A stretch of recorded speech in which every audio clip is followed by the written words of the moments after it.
I feel like these are the top candidates. We're friends with a lot of them. Welcome back to More Girls Next Door. I'm your host, mega fan and Y2K survivor Megan. Today we're revisiting Season 3, Episode 8, PMOY Not. Every year, Playboy crowned one woman Playmate of the Year. One centerfold who, according to the magazine, represented the very best of the previous year's Playmates.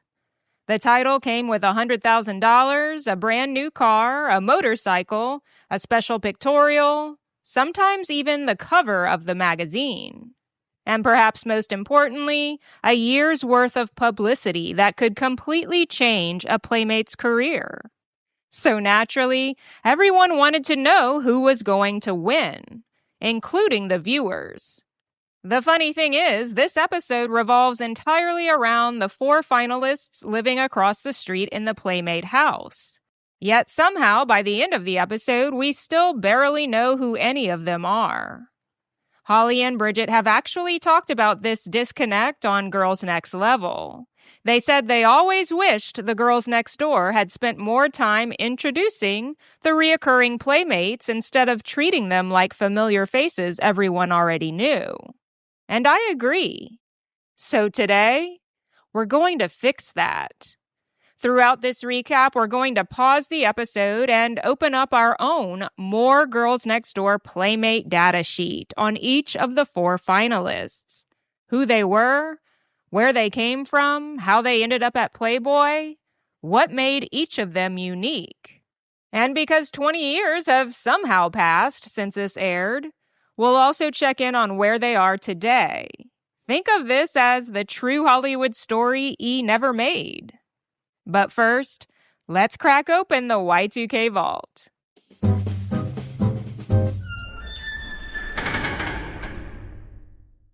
In 2007, America was obsessed with competitions. Every week, millions of people gathered around their televisions to watch American Idol, and suddenly, everyone fancied themselves a music critic. Season 6 was in full swing. Jordan Sparks, Blake Lewis, and Melinda Doolittle were all still battling it out. And just a couple of weeks after this episode aired, 17-year-old Jordan would become the youngest winner in American Idol history. Watching from home, you didn't just have a favorite contestant. You had someone you'd defend like they were a member of your own family. People were calling in votes, sending text messages, arguing the next morning at school or work over who should have been eliminated. And if your favorite got sent home, well, clearly, the voting system was broken. The phrase, "America got it wrong," was practically part of the show's theme song. Looking back, Playmate of the Year wasn't all that different. 12 women, 1 winner, lots of speculation, a little campaigning behind the scenes, and once the decision was announced, plenty of people were convinced someone else should have taken home the title. The only real difference was Simon Cowell probably would have had a few notes about everyone's wardrobe, or lack thereof. Now kick off those candies, hang up the trucker hat, and silence your sidekick for this recap of PMOY Not.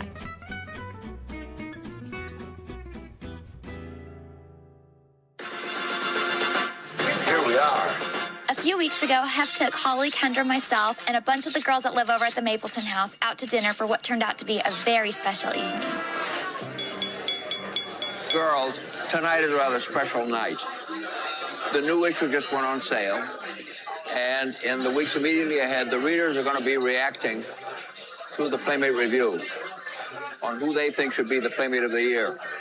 Now, what makes this particularly unique is that some of the most logical candidates for Playmate of the Year.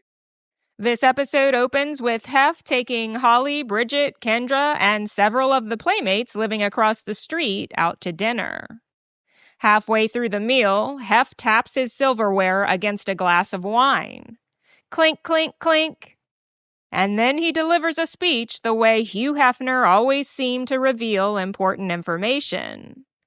The gist of his announcement is that voting for Playmate of the Year will soon begin, and since 4 of the Playmate House residents are recent centerfolds, they will all be in the running. But he communicates in such vague, ambiguous terms that the message received is basically, there's a contest and someone might win. The reaction from the table is priceless. Complete silence, blank stares, expressions that practically say, that's it? Finally, someone lifts a glass and says, "We love you, Hef." Everyone joins in for a toast, their glasses meeting in the center of the table.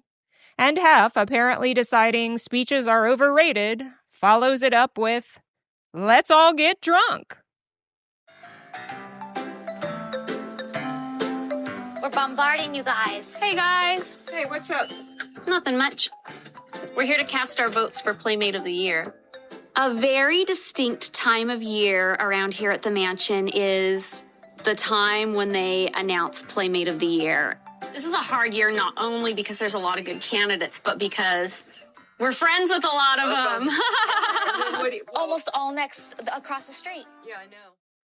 The group returns to the mansion, and Holly and Bridget head for the one place where they think real answers might exist, Mary O'Connor's office. Inside the office, they find Norma. Holly and Bridget waste absolutely no time trying to pry some insider information out of her. Surely someone has an idea who's going to win. Surely somebody's talking. Surely Norma has heard something. Nope, she doesn't budge an inch. Norma remains as diplomatic as ever, refusing to reveal even the tiniest hint. So Bridget decides to fill us in herself. As footage of the finalists appears on screen, she names the 4 women living in the Playmate house who are competing for the title. Monica Leigh, Alison Waite, Sara Underwood, and Janine Habeck. Holly explains exactly why the competition matters so much. Winning wasn't just about bragging rights. The new Playmate of the Year would receive a press luncheon in her honor, $100,000, a brand new car, a motorcycle, a special Playmate of the Year pictorial in the magazine, and sometimes the cover itself. Then came the part that was arguably worth even more. For the next year, she'd become Playboy's ambassador, with promotional appearances, modeling opportunities, interviews, travel, and endorsements. Being named Playmate of the Year could completely change the trajectory of someone's career. Holly also clears up something viewers may have wondered. No, she, Bridget, and Kendra didn't simply get to pick the winner. She explains that Hef might occasionally ask for their opinions, but he certainly wasn't choosing someone simply because one of his girlfriends liked her. So how was the winner actually chosen? There are a few different factors that come into play for Playmate of the Year. Playmate of the Year is chosen, I think, by the votes. Hef does try and give Playmate of the Year to the winner of the readers' poll whenever possible. And then there's also what the editors and the people that work with the girls have to say. You know what? They try and keep it such a big secret. According to the episode, Playboy relied on several different sources. Readers mailed in ballots and survey cards through the magazine. Photographers and editors voted as well, and the promotional department weighed in. Everyone essentially made their recommendations. Then Bridget delivers what is probably the most important sentence of the entire explanation. Ultimately, it's Hef's decision. So just like American Idol, America could vote, the judges could vote. But at the end of the day, wasn't it always up to Simon? The girlfriends decide that before the winner is announced, they're going to spend time with each of the finalists living across the street to get to know them better. And pause, because this is exactly where Holly and Bridget have said the show dropped the ball. The premise is actually great.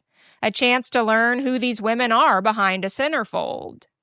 But somehow the show never really follows through. Instead of learning much about the Playmates, we mostly watch everyone eat lunch. Which is why today we're doing things a little differently. I've gone digging through interviews, magazine features, biographies, and years of follow-up information to put together a quick profile on each of these 4 finalists. Think of it as our own More Girls Next Door Playmate data sheet. We'll get to know each woman before the episode mostly doesn't. And since the first outing in the episode belongs to Janine, let's start with her. Janine Habeck had something none of the other finalists could claim. She'd already been named Playmate of the Year, just not in America. Born in West Berlin to a German father and an Italian mother, Janine became Germany's Playmate of the Year before eventually making the jump to Playboy's American edition. Which feels just, I don't know, a little unfair. That's kind of like showing up to the Olympics after you've already won gold. Janine became Playboy's Miss September 2006, instantly standing out for her sophisticated European look. Compared with the classic all-American girl next door image Playboy often favored, Janine had a fashion model elegance about her. Poised, polished, almost high fashion. Something else I found interesting? After becoming famous, German television actually documented Janine's attempt to lose weight after she'd gained about 10 kilograms, roughly 20 pounds. It's another reminder that even women who perfectly fit the Playboy beauty standard weren't immune from relentless criticism about their bodies. No matter how beautiful someone appeared, someone always seemed ready to tell them they should change something. With that, we return to the episode. Bridget takes Janine to the Red Lion Tavern, a German restaurant famous for beer, bratwurst, schnitzel, and spatzel. It's actually a thoughtful choice.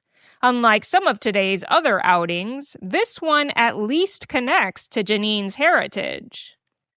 The two sip oversized steins of beer, sample traditional German food, exchange a little small talk, and, well, that's pretty much it.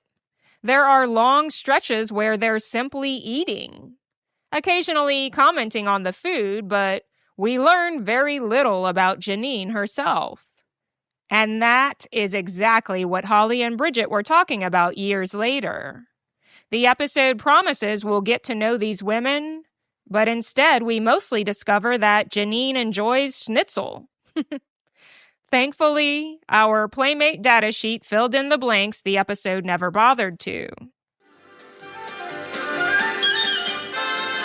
Two girls who are in the running for Playmate of the Year this year that are really special to me are Alison and Sara. And one thing that all 3 of us, Alison, Sara, and I have in common is we all worked at Hooters, which is a restaurant, not a topless bar. So I thought it would be fun to take them out to Hooters for the day and kind of grill them a little bit on, if you ever post for Playboy again, what would you like your theme to be? With 3 mansion girlfriends and 4 Playmate House finalists, somebody was going to end up doubling up. Holly draws the short straw. She decides to spend the day with both Sara Underwood and Alison Waite together. Fortunately, she quickly realizes the 3 of them already have something in common. Before Playboy, all 3 had worked at Hooters. So naturally, where else would you take 2 former Hooters waitresses to reminisce? But before Holly's orange shorts reunion gets underway, we cut over to Kendra, who's picked up Monica Leigh for the day. Now, if Bridget chose a restaurant that reflected Janine's heritage, Kendra chose golf, specifically Rancho Park Golf Course, because apparently nothing says "tell me about yourself" quite like repeatedly whacking tiny balls into a field. To be fair, maybe Monica loves golf. Maybe she grew up on a golf course. Maybe this is secretly her dream afternoon. Except we can immediately assume she's never played 18 holes. So before either of them embarrasses themselves in front of a bucket of golf balls, let's refer to another More Girls Next Door Playmate data sheet. Monica Leigh became Playboy's Miss March 2006, but her Playboy journey actually started long before she ever unfolded into a centerfold. Born and raised on Long Island, New York, Monica was introduced to Playboy through her childhood best friend, fellow Playmate, Courtney Culkin. Courtney encouraged Monica to pursue Playboy, and that single suggestion completely changed the direction of her life. Before Playboy, Monica worked as a bartender. She also worked as a dental assistant. And unlike contestants who seem to appear overnight, Monica climbed the Playboy ladder step by step. First, there was Special Editions, then Cyber Girl of the Week, then Cyber Girl of the Month, then Cyber Girl of the Year for 2006. Only after all of that did she finally become Playmate of the Month. That's basically the Playboy version of working your way from the mailroom to the executive suite. By the time Playmate of the Year voting rolled around, Monica already had a loyal fan base.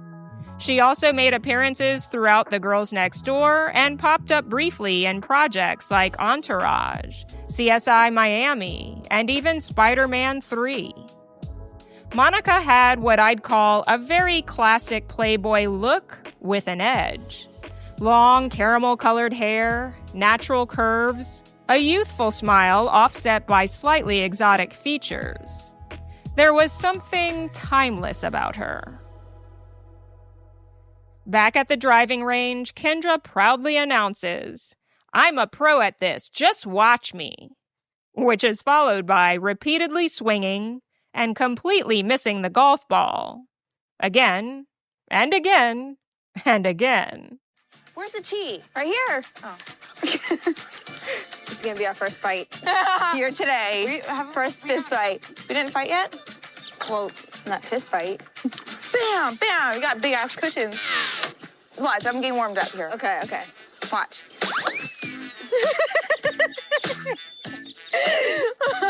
Bink. Didn't go that far. I'm a pro at this, okay? That was my practice swing. Always keep your eye on the ball, okay? Monica absolutely loses it. Honestly, the biggest thing we learn about Monica in this entire segment is that she has an adorable laugh.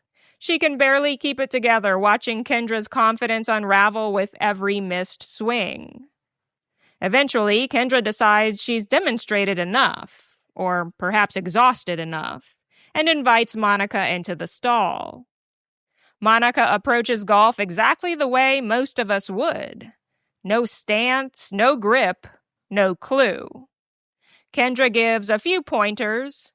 Monica takes a couple awkward swings, and before long, she's actually making contact, which has to sting just a little after Kendra spent 5 minutes proclaiming herself Tiger Woods. Before long, the scene ends, and that's when it really hit me. Outside of discovering Monica has an infectious laugh and that she's friends with Kendra, we've learned almost nothing about her from the show itself, which makes me even happier we've stopped for that little biography. Meanwhile, over at Hooters, Holly seems much more interested in actually getting to know Sara and Alison. The three grab a table, order lunch, and Holly starts asking about where they grew up and which Hooters locations they worked at. Progress. Since Alison's already talking about her background, this seems like the perfect time to crack open another More Girls Next Door Playmate data sheet. Alison Waite may have had the most surprising resume of the entire group. Yes, she worked at Hooters, but while she was carrying trays of hot wings, she was also earning a master's degree in gerontology, the study of aging. So while everyone else saw the orange shorts, she was busy studying how people grow old. That's probably not the educational background most people expected to find inside the pages of Playboy. And Alison's Playboy story sounds like something straight out of a movie. She wasn't discovered through an agency. She wasn't aggressively pursuing modeling. She simply attended one of Hef's famous Midsummer Night's Dream parties at the mansion, and Playboy noticed her. She became Miss May 2006, appeared on that month's cover, and quickly became a fan favorite. One thing that comes up over and over whenever people who worked with Alison describe her is her personality. Confident, friendly, well-spoken. Someone who seemed genuinely comfortable in front of the camera. Years later, she expanded into television, becoming one of the faces of the World Poker Tour's Club WPT. And poker feels like a pretty natural fit. You need confidence, you need people skills, and apparently a really good poker face. Back in the episode, just as Holly starts getting somewhere with her questions, the show cuts away again. It's almost impressive. Every time we're about to learn something, the editors seem to say, nope, let's go somewhere else. So we cut to Bridget spending the afternoon with someone who technically isn't even competing for Playmate of the Year. Where's my teeth, I think? So coffee breath Or bring bad. the wine. Do you want to bring the wine? The good one that you got me for my birthday? Yeah, let's bring it. You're bad. You're a bad influence. My good friend Crystal, who lives across the street at the Mapleton house, is going to be shooting for Cybergirl, and I'm so excited because I'm going with her. It's like a wino smuggling my bottle of wine. Crystal, of course, is one of Hef's former girlfriends. She lives in the Playmate house, but unlike the other women we've met today, she's not a Playmate. But she is hoping to become a Cybergirl, and today is her big photo shoot at Playboy Studio West. Crystal is transformed into a tropical bombshell, posing in a red lace lingerie on a 4-poster bed inside a Bora Bora-inspired set, complete with bamboo flowing fabric and island decor. At first, this scene feels a little random. What does Crystal's Cybergirl shoot have to do with Playmate of the Year? Then I remembered something. Last season, we watched Crystal audition to become a Playboy Club bunny, only to be rejected. She'd made it pretty clear she wanted to carve out her own place within Playboy instead of simply being known as one of Hef's ex-girlfriends. Looking at this episode through that lens, this Cybergirl shoot almost feels like a little redemption. No, she didn't become a bunny, but Playboy was still investing in her, still finding opportunities for her. And it's nice to see her working towards something that belongs entirely to her. What can I do for you? Don't have to make the final decision on Playmate of the Year. And we've got Alison Waite, Sara Underwood, Monica Leigh, Janine Habeck, and I could imagine it being any one of them. I can too. Especially with the education and everything else that Alison has. And Sara and Monica are both, stunners. And Janine's considered a celebrity over there too, well, I've already got some of the playback from the promotion people, etc. And then what we have to wait for now is the vote from the readers and from the viewers of Playboy TV and the internet. And I'll be getting that from Gary. So it's really the toughest year I think you've ever had. Back at the mansion, Hef is in his office with Mary O'Connor discussing the impossible task ahead. How do you choose just one woman when every finalist is beautiful, successful, and popular? Mary comments that this may be the strongest group of candidates she's seen in years. Now, whether that conversation happened exactly as we're seeing it, or whether production encouraged them to revisit the topic for dramatic effect, is anybody's guess. My money's on the latter. Because every competition episode needs someone to remind us This is the toughest decision ever. It's basically reality television law. We return to the driving range, where Kendra decides to make one more attempt at a serious interview. She asks Monica what she'd do if she won Playmate of the Year. Monica says she'd love to continue modeling while pursuing acting and singing. Finally, we get a glimpse of who Monica hopes to become beyond Playboy. Then, Kendra pivots. So what's your favorite sport? And just like that, we're back on familiar territory. Meanwhile, over at Hooters, Holly asks Alison and Sara what kind of Playmate of the Year pictorial they'd dream up if they won. I think that just like super hot on the beach, just like wet hair and like sand and just like tropical. I feel like that would be hot. For me, every time somebody wants to take a picture of me, I'm always the cute, sweet little girl, like hardly any makeup, teddy bear. Teddy bear. Yeah. I want to be bad.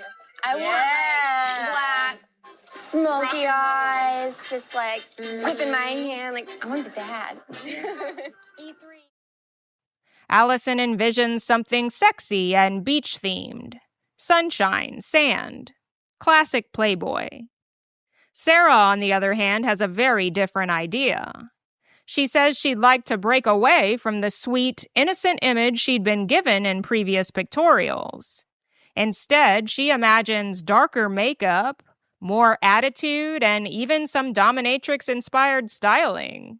I would have loved to see that too.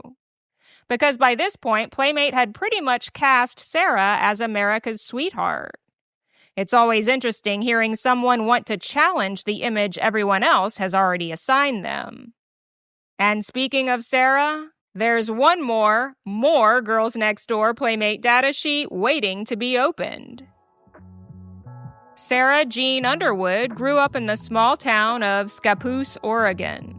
Before Playboy, she sold heavy construction equipment, waitressed at Hooters, and studied business marketing at Oregon State University. She actually wasn't discovered as an individual Playmate at first. Instead, she appeared in Playboy's Girls of the Pac-10 pictorial featuring college students. The photographers liked her so much they invited her back for her own centerfold. She became Miss July 2006. One of my favorite things I found while researching Sara is that she admitted she never thought she was pretty enough to model. She described herself as just a regular girl. Short, freckle-faced, flat-chested, nothing extraordinary. Which is one of those interviews that makes everyone listening collectively yell, "Sara, what are you talking about?" Ironically, that may have been exactly what made her stand out. Hef was always searching for the girl next door, not the untouchable supermodel, not someone who looked intimidating, someone who seemed approachable, friendly, natural. Sara practically became the textbook definition. And while none of these women could have predicted the future, Sara ultimately built one of the biggest careers after Playboy. She appeared in films including Epic Movie and The House Bunny, co-hosted G4's Attack of the Show, and remained one of Playboy's most recognizable ambassadors for years afterward. Back in the episode, our Hooters reunion concludes exactly the way you'd expect.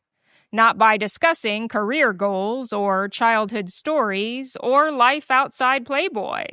No, everyone climbs onto the tabletop and starts hula hooping. Which, to be fair, is probably the most Hooters ending imaginable. From there, we head back to the Playmate house, where Holly has organized a pizza party for all of the finalists.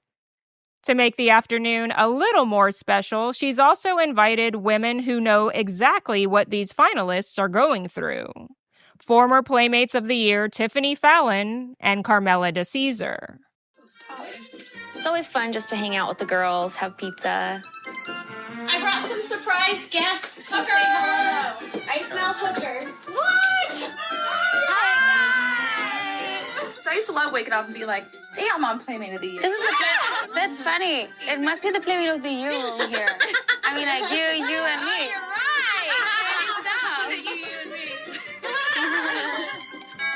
Pizza's here. Now, I have to pause for a quick present-day update because Carmela de Caesar is suddenly back in the headlines.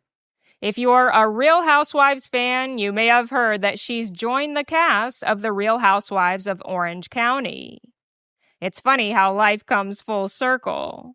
When this episode aired in 2007, Carmela was simply one of Playboy's most recent Playmates of the Year, stopping by to encourage the next generation. 20 years later, she's stepping into an entirely different reality TV universe. I'm actually curious to see how much, if at all, she talks about her Playboy years. Because for a long time, that chapter of her life wasn't something she discussed very often publicly. Back in 2007, though, she's here simply to reassure the finalists that no matter who wins, they've all already accomplished something pretty extraordinary.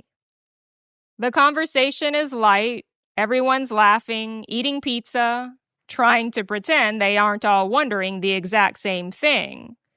Who's going to win? Across the street, Hef sits in his office on the speakerphone with Playboy executive Gary.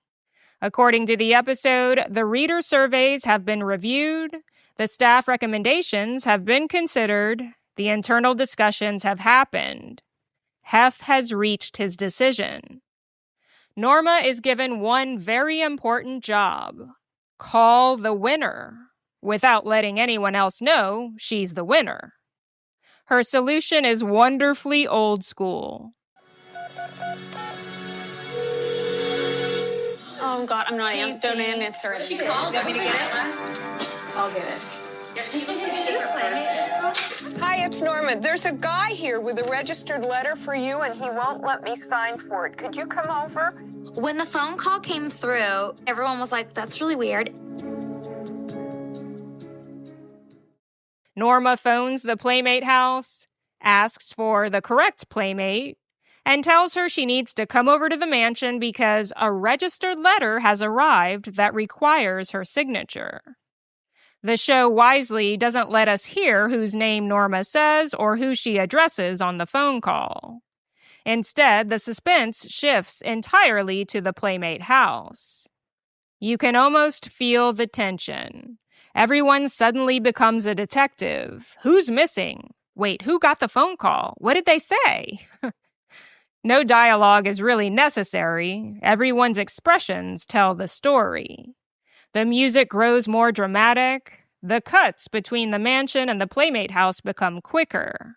For a few moments, the episode actually feels like a competition show. And back at the mansion, Hef waits in the hallway wearing his trademark black silk pajamas. A few seconds later, Sara Underwood rounds the corner. She nearly walks right into him. Then Hef smiles. Congratulations. She's Playboy's newest Playmate of the Year. You are our next Playmate of the Year. Are you serious? Yes. Oh, Sara, cute. Thank you.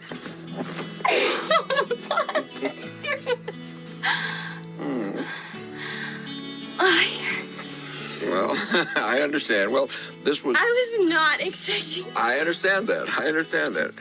Sit down for a minute. Oh my God. I was happy. I was scared. I was honored. I wanted to cry. I wanted to vomit. I wanted to jump up and down. I wanted to give Hef a million hugs. Thank you so much. All right. I think you'll make us proud. Thank you so much. All right. I'm going to go back and tell the girl. Sara's reaction is immediate. She covers her face, starts crying almost instantly, and admits through tears, "Oh, I feel like I'm going to puke." I love that reaction.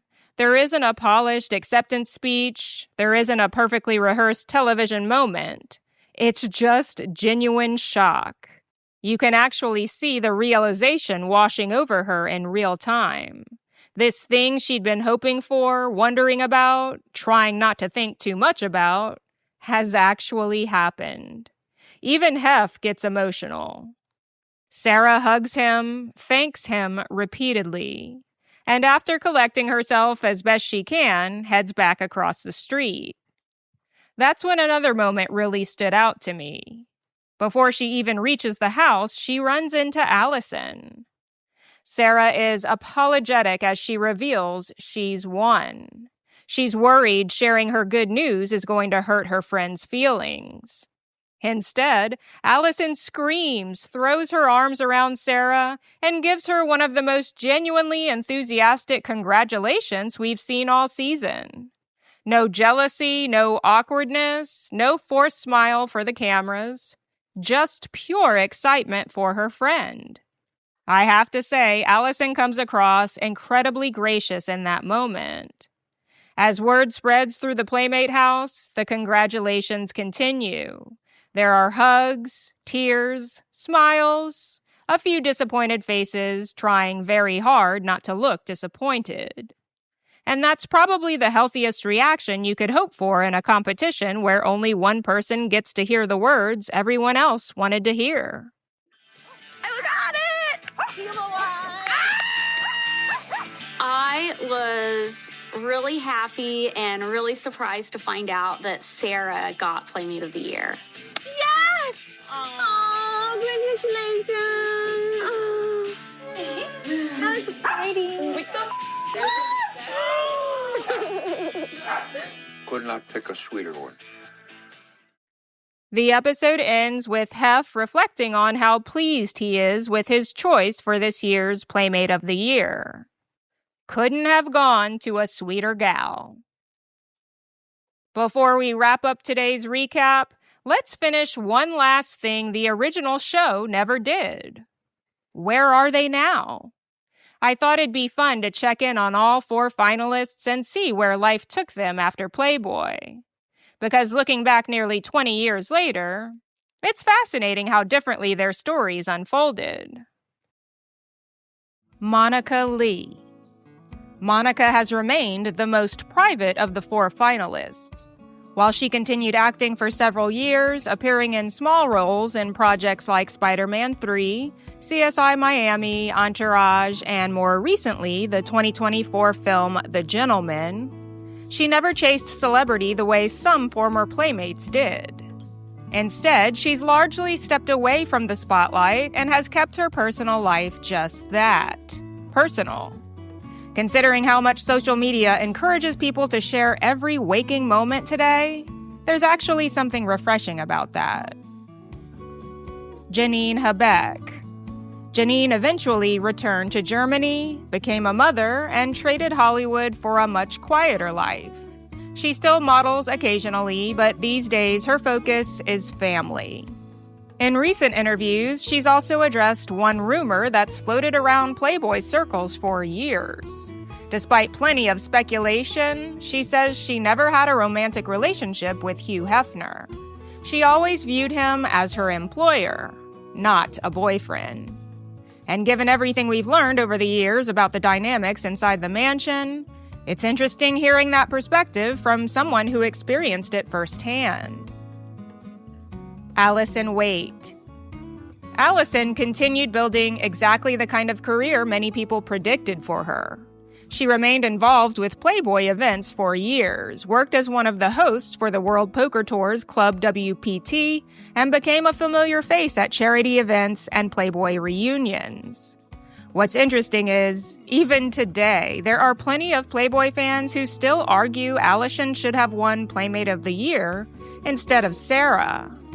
After researching all 4 women, and despite my personal opinion that the best centerfold was in fact chosen, I can understand the discourse among fans. Alison was intelligent, articulate, experienced in front of a camera, and incredibly likable. Sara Jean Underwood. And finally, there's Sara, the winner. If someone had told viewers watching this episode in 2007 what Sara's life would eventually look like, I don't think anyone would have believed them. Today, she and her longtime partner, photographer Jacob Witzling, have built an enormous online following documenting their off-grid lifestyle in the Pacific Northwest. Together, they've designed and built whimsical cabins, tiny homes, tree houses, and architectural retreats that honestly look like something out of a fantasy novel. Their social media isn't really about glamour anymore, it's more about craftsmanship. Nature, travel, design, and creating beautiful places in the middle of the woods. It's a pretty remarkable reinvention. One fun piece of Playboy trivia, Sara also discovered future Playmate and eventual 2009 Playmate of the Year, Ida Jungsvist, while shopping on Rodeo Drive. So she didn't just become Playmate of the Year herself, she accidentally helped discover another one. Looking back, I think what makes this episode interesting isn't actually the competition. It's the missed opportunity. As I said at the beginning of today's recap, the original premise for this episode was fantastic. Spend time with 4 women competing for one of Playboy's biggest honors, and let viewers decide who they're rooting for. The personalities were there, the stories were there, the history was there. The show just never dug deep enough to uncover it. Thankfully, 20 years later, we can. And after researching all 4 finalists, I'm honestly even more impressed by the group Playboy had to choose from.